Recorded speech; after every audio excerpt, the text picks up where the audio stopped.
Hey everyone, and welcome. Every great company, whether it's the coffee shop on your corner or some global tech giant, starts in the exact same way, with a single idea. But how does that little spark become a roaring fire? Well, today we're going to break down that entire entrepreneur's journey, from start to finish.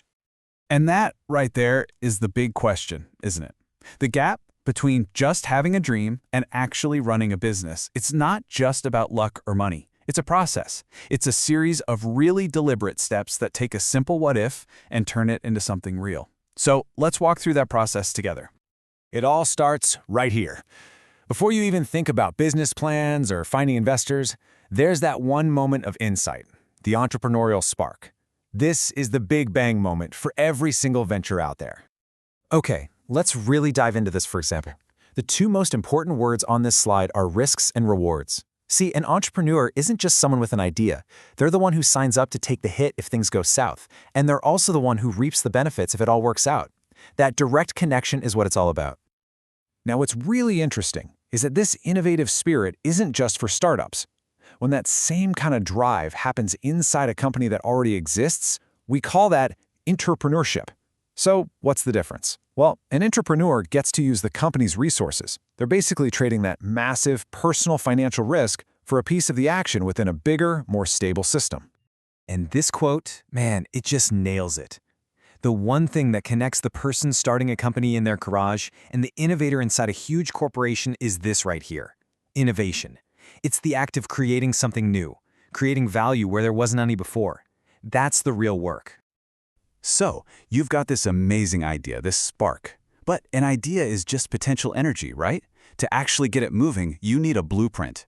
This next phase is all about turning that flash of inspiration into a solid, actionable plan. And let me tell you, a business plan is so much more than just a stuffy document for investors. It's a tool to get clear in your own head. It forces you to ask the hard questions right up front. Who's actually going to buy this? What are my costs? Really? How am I going to make money? Think of it as the very first stress test for your idea. And before you pour your time, your savings, and your sanity into this thing, your plan has to pass this simple three-part test. First, can we technically build this thing? Second, is anyone out there actually going to buy it? And third, the big one, can we make money doing it? If the answer to any of these is a no, well, you don't really have a business just yet. Okay, you've got the spark and you've got the map. Now you need fuel for the engine. Because no plan, no matter how brilliant, gets off the ground without resources, people, tech, and of course, capital. Let's take a look at how these ventures actually get funded. We hear so much about the huge tech startups, but the real engine of most economies are the small-scale industries, or SSIs.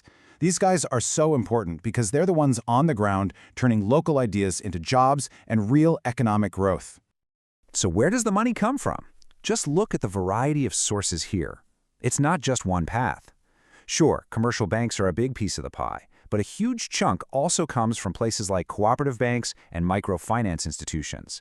And those are often a much better fit for a business that's just starting out or is deeply rooted in its community. And the good news is, you're not entirely on your own. Because small businesses are so vital for creating jobs, governments often step in to help. They can offer financial aid, technical help, and all sorts of programs designed to give new ventures a fighting chance.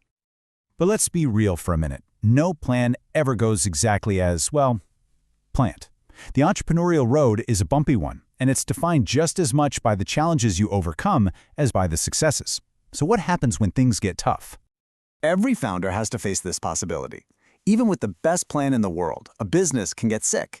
And honestly, thinking about it like an illness is pretty helpful, because it means we can look for the symptoms, we can diagnose the cause, and hopefully we can find a cure.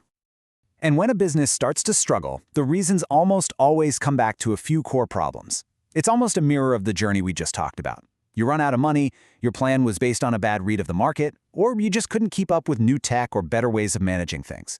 Knowing these patterns is the best way to avoid them. But here's the most important takeaway.